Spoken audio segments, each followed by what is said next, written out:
Ganjang dinasti Jokowi, Pacung kepala Jokowi, Sere dan Adilis Jokowi dan keluarganya. Jangan omon-omon, nggak pakai angka gitu ya.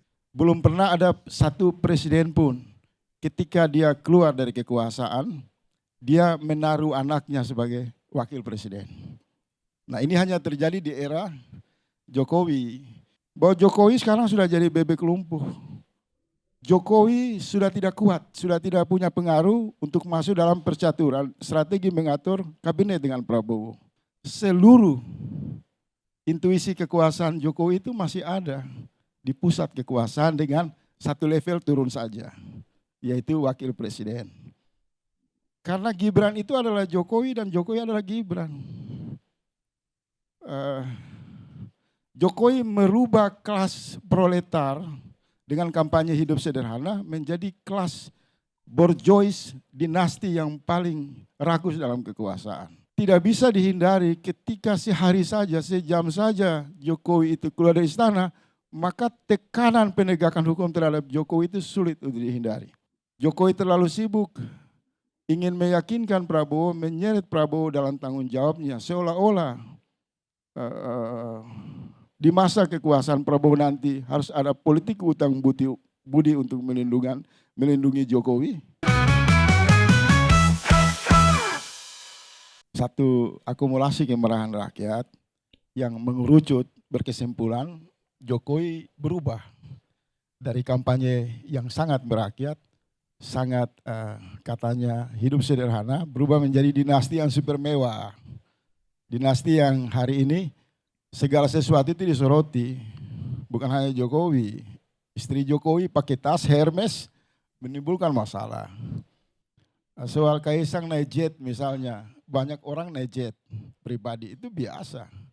Tapi satu keluarga yang menjual diri, kampanyenya berhari-hari, mempertahankan hidup yang sederhana, berubah jadi orang kaya baru. Itu tentu menimbulkan kecurigaan, menimbulkan tanda tanya, menimbulkan kemarahan, rakyat merasa dibohongi.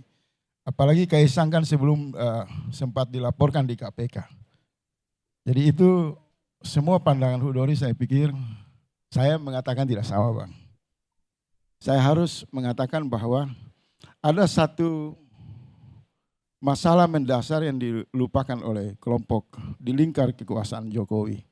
Dari zaman Soekarno hingga zaman SBY, belum pernah ada satu presiden pun ketika dia keluar dari kekuasaan, dia menaruh anaknya sebagai wakil presiden. Nah ini hanya terjadi di era Jokowi. Makanya kalau ditanya ketika tanggal 20 Oktober Jokowi kemana, maka sebenarnya secara fisik dia tidak kemana-mana. Dia hanya turun kelas dari bapak ke anak. Masih berputar di lingkaran istana yang sama. Masih berada di poros kekuasaan. Maka yang kemana-mana itu fisiknya saja. Ke IKN, ke Solo, ke Projo, mungkin juga di belakang layar berusaha kembali ke PDIP. Tapi jiwa, perasaan, naluri, seluruh intuisi kekuasaan Jokowi itu masih ada di pusat kekuasaan dengan satu level turun saja, yaitu wakil presiden. Karena Gibran itu adalah Jokowi dan Jokowi adalah Gibran. Jokowi merubah kelas proletar dengan kampanye hidup sederhana menjadi kelas borjois dinasti yang paling rakus dalam kekuasaan. Yaitu menempatkan anaknya sebagai wakil presiden. Jadi kepergian Jokowi nanti pada tanggal 20 Oktober menimbulkan satu ledakan atau menimbulkan daya picu politik yang baru pertama terjadi. Di mana presiden meninggalkan sosok anaknya, putranya yang hari ini makin berakumulasi pada kemarahan publik. Maka kita melihat sebelum Jokowi tanggal 20 Oktober keluar dari istana, kemarahan itu sudah mulai muncul di ruang publik. Ada pandangan yang misal membaca mantan Menko Polhukam Pak Mahfud MD, di luar dugaan publik hari-hari ini menjelaskan secara terbuka pesan-pesannya kuat bahwa tersirat di sana sama dengan sikap rakyat, Gibran ini tidak layak untuk dilantik. Bahkan senggol kan masalah jet pribadi dan kalau itu mungkin ya Pak Jokowi berbesar hati membuka ruang dugaan itu lewat mekanisme hukum, dikonfirmasi soal jet Kaisang.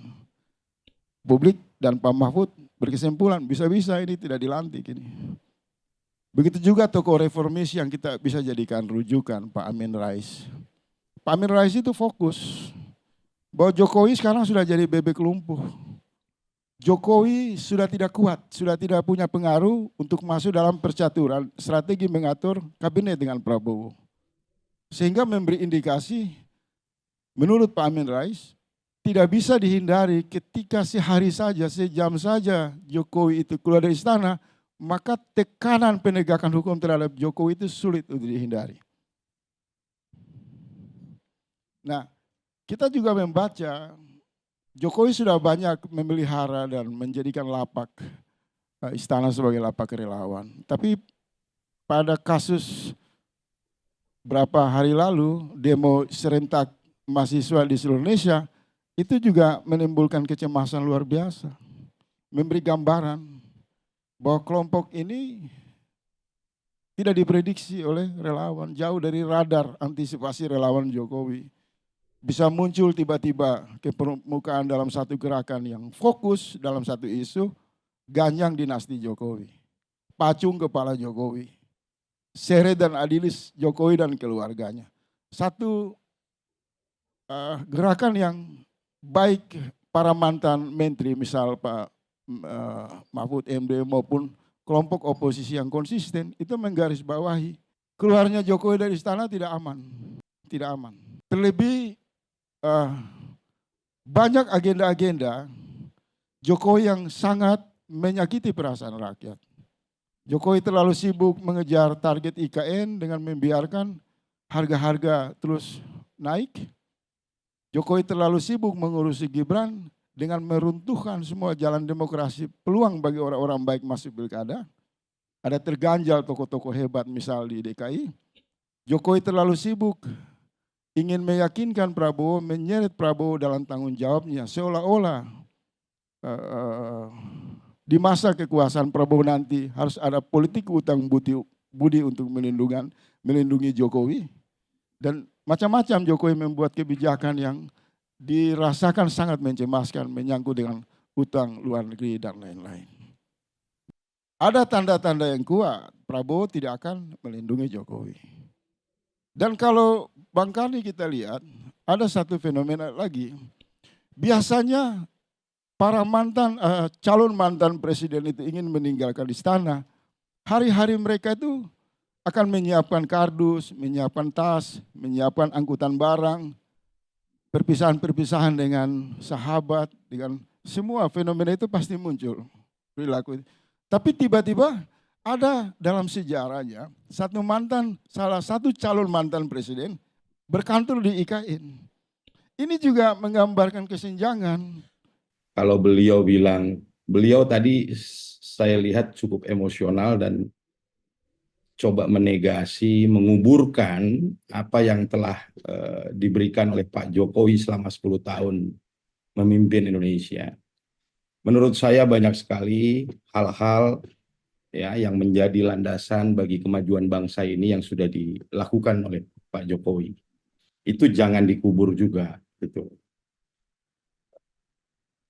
Kalau kita mau ngomong angka dan yang lebih konkret gitu ya, kita ngomong tingkat pengangguran saja. Ya. Kita kan nggak bisa ngomong harga nggak diurus gitu loh. Angkanya apa gitu loh. Itu jadi hanya retorika saja gitu loh. Mari kita bicara fakta gitu loh, jangan emosional kemudian kita juga mencoba menguburkan apa-apa yang sudah dilakukan Pak Jokowi. Tingkat pengangguran misalnya, Pak Jokowi memimpin di 2014 angka tingkat pengangguran itu 5,7%. Di 2014 ini, di 2014 angkanya turun sampai 4,8%. Pertumbuhan ekonomi di awal 2014 di saat memimpin itu angkanya 5,02.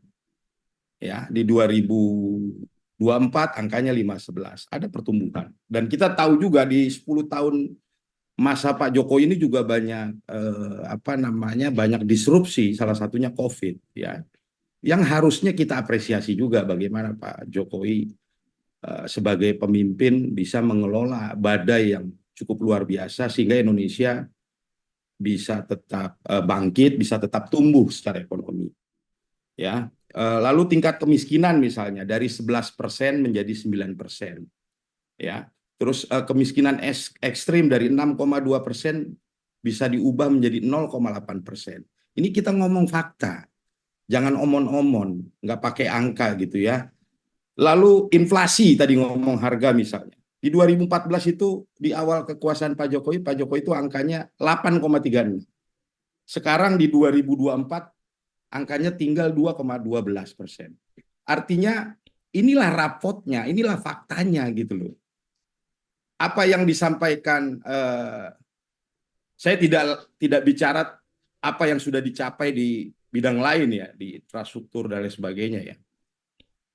Apa yang disampaikan Bung Faisal tadi, saya pikir itu tidak ada salahnya sebagai sebuah pengingat, sebagai sebuah kritik ya, gitu.